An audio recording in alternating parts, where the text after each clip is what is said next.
Hi, it's the middle of December and it almost feels like I'm late with my review of the year, but the last few weeks of the year are always really busy for me.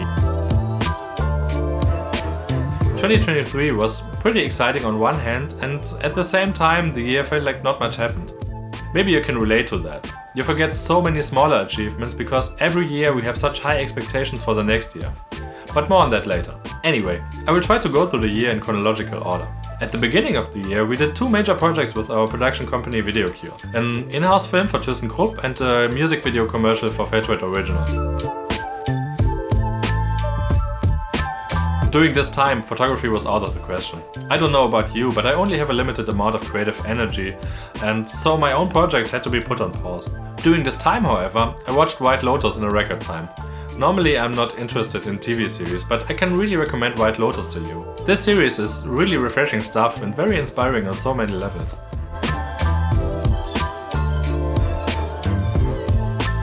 When the projects were finished, we traveled to Sicily. White Lotus might have played a role in this decision.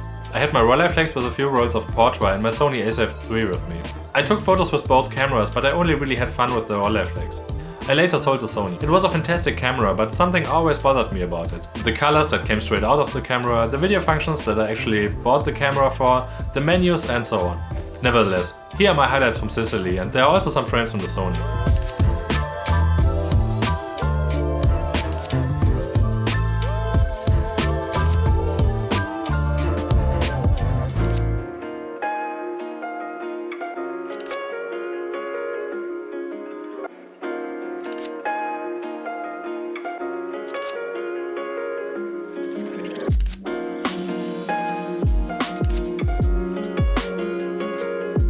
Shortly afterwards, I went to Spa Classics with Bastian. The event is really nice, and if you live nearby and like old cars, you should definitely check it out.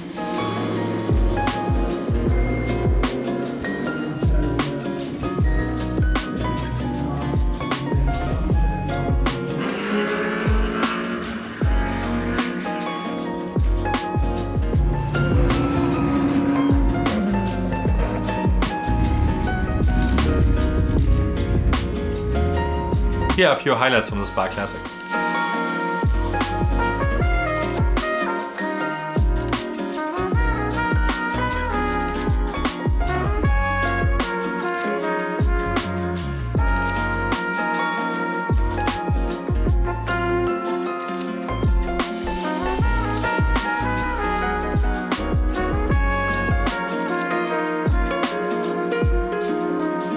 At the end of July, a few of my pictures were exhibited at the Fürstenpalais in Düsseldorf, which made me really proud, as you can clearly see in this picture.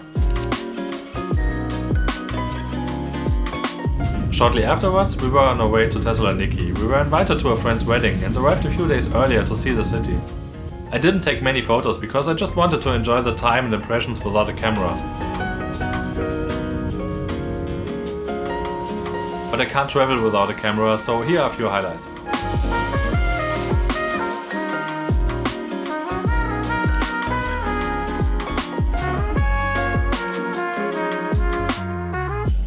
Some of my favorite photos and video snippets are from the iPhone, and even if every forum warrior is now starting to scream that this is not acceptable, it's about moments, and which camera took the picture is of less importance. Sure, the focal lengths of the iPhone lenses are kind of weird, and if I have the choice I always go for the good glass, but the best camera is the one you have with you. At the end of August, after what felt like an eternity, Tristan and my film Inseparable for Soulful machines was finished.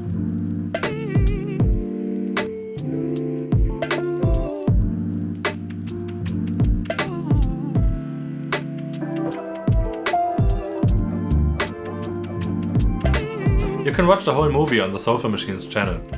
I will add the link in the video description. The whole project took us quite a lot of energy because we knew during the shoot that we were bringing some truly wonderful footage with us and that the editing would have to be equally good. Big thanks to Tristan, who did most of the editing. I think the movie turned out really well. Shortly afterwards, I launched my photo project about the north of Cologne. I teased the topic briefly in my newsletter and asked for input, and what can I say? Your feedback was really overwhelming.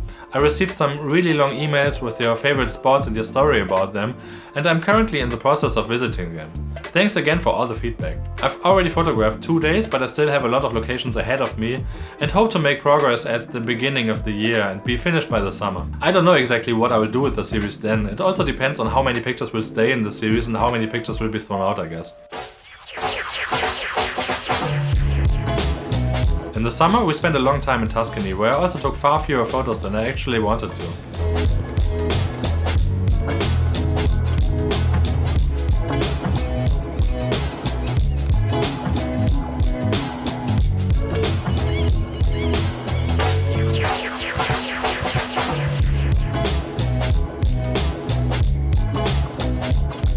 We lived quite isolated, and that was exactly what I needed.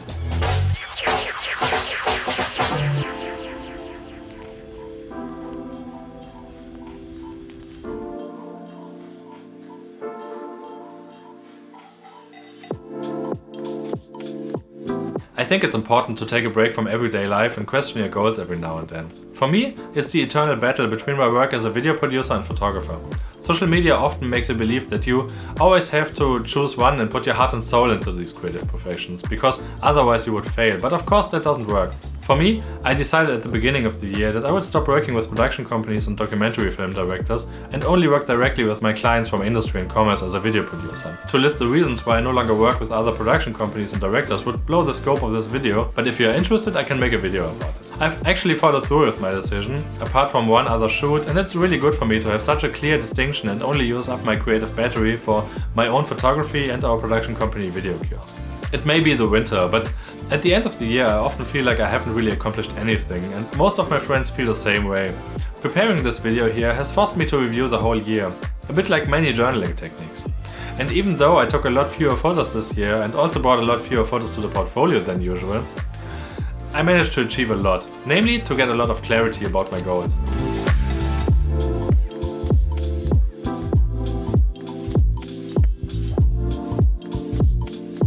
For 2024 I want to dedicate a lot more time to this YouTube channel again and edit all the videos that I already have unfinished material for on my hard drives. How do you feel at the end of the year? Do you also use journaling techniques to remind yourself of everything you've experienced and achieved? Or do you not have this problem at all, that you feel satisfied at the end of the year? Feel free to write me in the comments. That's it for today. I wish you a Merry Christmas and a Happy New Year 2024. See you soon.